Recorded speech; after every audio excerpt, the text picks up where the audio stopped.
So today we have one brutal fight on our hands.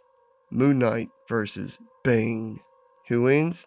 Let's find out. So, Mark Spector, Jake Lockley, Stephen Grant, and Moon Knight are all personalities of the same man who was resurrected by the Egyptian lunar god of vengeance and justice to serve as his avatar. To those unjust mortals who prey on the innocents trembling in the night, beware the vengeance of the Moon Knight. Although he doesn't have his lunar powers anymore, he's still physically powerful.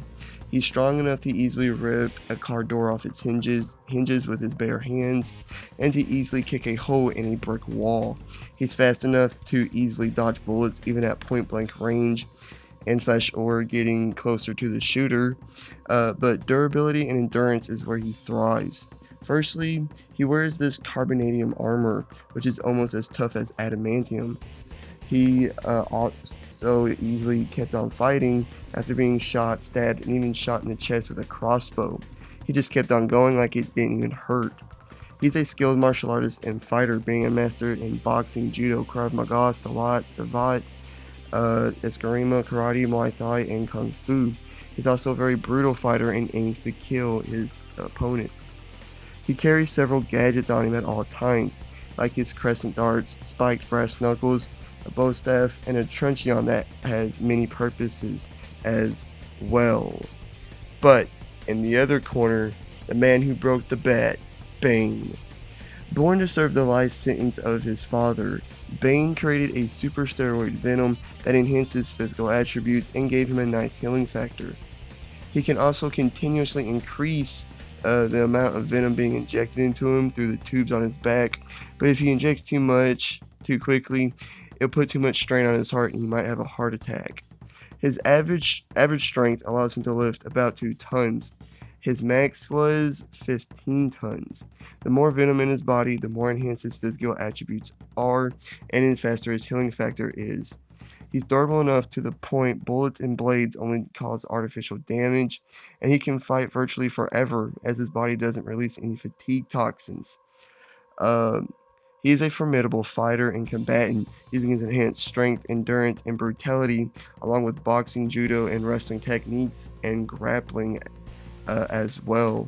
In prison, he was undefeated, even without his venom, and he's beaten both Nightwing and Batman before. He's also a genius, as he created this venom. Also, he found out Batman was Bruce Wayne in less than a year with little evidence. He's also an expert strategist and tactician. He's known as the man who broke the bat because he's the one that killed Batman by breaking his back, as you see in this picture right here as well. So, because Bane has his venom, which obviously makes him physically stronger and tougher, I think it's only fair to give Moon Knight his lunar strength, just to even things up a little bit. This fight will also take place during the full moon, so Moon Knight's strength will be at its max. So, who is stronger?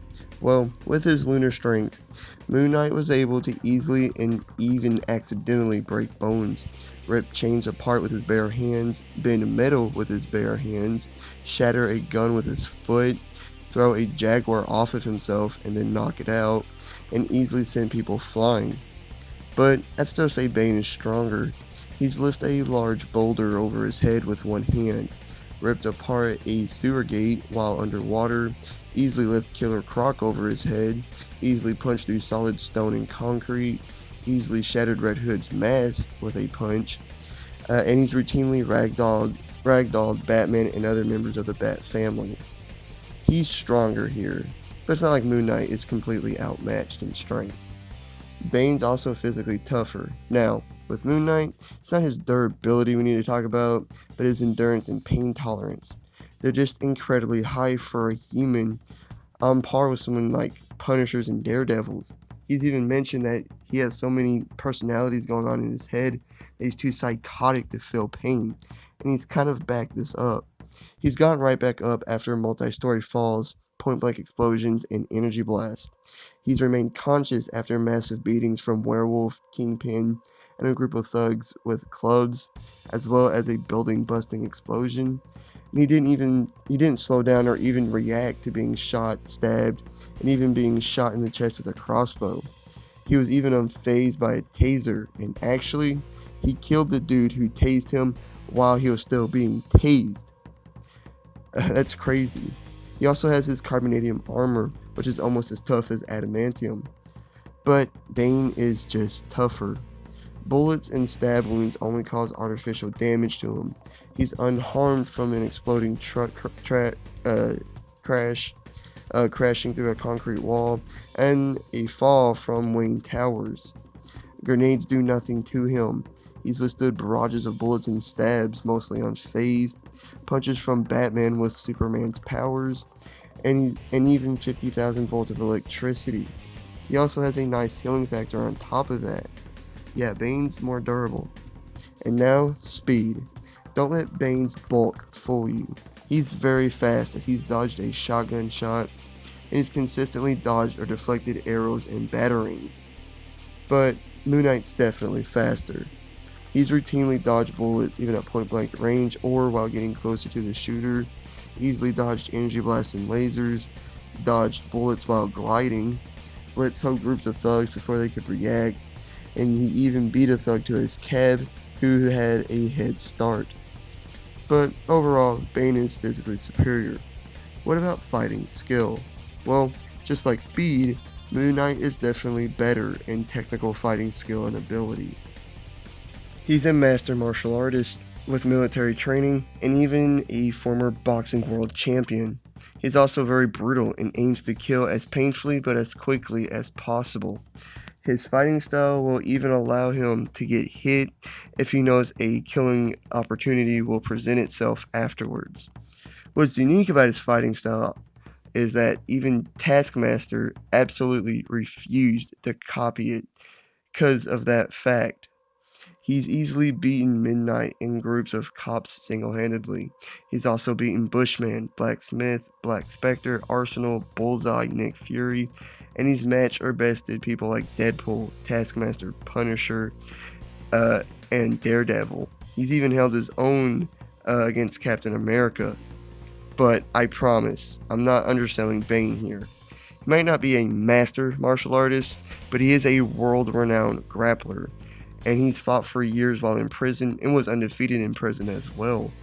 His fighting style focuses on his superhuman strength, grappling, brawling, brutality, and martial art techniques, and despite being less skilled than Moon Knight, he's beaten more skilled fighters than Moon Knight and people like Batman and Nightwing. He's also beaten Catwoman and other members of the Bat family like Red Hood. So Moon Knight's greater skill alone won't be enough to beat Bane. But Moon Knight has a lot of versatility as well. He has his crescent darts that he can project out of his gauntlets, as well as razor explosive gas and adamantium crescent darts as well. He has his truncheon that can extend into a bow staff and fire a grappling hook, and it's even made out of adamantium as well. He has other things as well, like spiked brass knuckles and flashbangs. But Bane is used to fighting against gadgets like these, as he's routinely fought against members of the Bat family who use similar gadgets. He'll heal from most, if not all, damage that Moon Knight dishes out as well. Let's not forget, Bane can simply increase his physicality by increasing his venom intake. But in doing this, he shows a very noticeable and exploitable weakness, the tubes on his back. But Moon Knight doesn't usually target weaknesses. He normally just fights foes head on, which just won't work against Bane, no matter how skilled and brutal you are. But Moon Knight isn't stupid, and will do this if he has to. Bane will also be dishing out more punishment due to his superior physicality. But this is where Moon Knight's endurance and armor comes into play. So, who wins? Well, if I didn't give Moon Knight his lunar strength, then I would have to give it to Bane after a good fight. But since I did, I think it, combined with Moon Knight's greater skill, speed, brutal nature, and versatility, gives Moon Knight just the ever so slight edge over Bane. It'd be a great fight, a great brutal fight in fact, but it's a fight Moon Knight is winning. Moon Knight wins. Like and subscribe if you did enjoy. Leave a comment of what you think and hit the notification bell to be notified of all my future videos and all that great stuff. See you on the next one. Peace.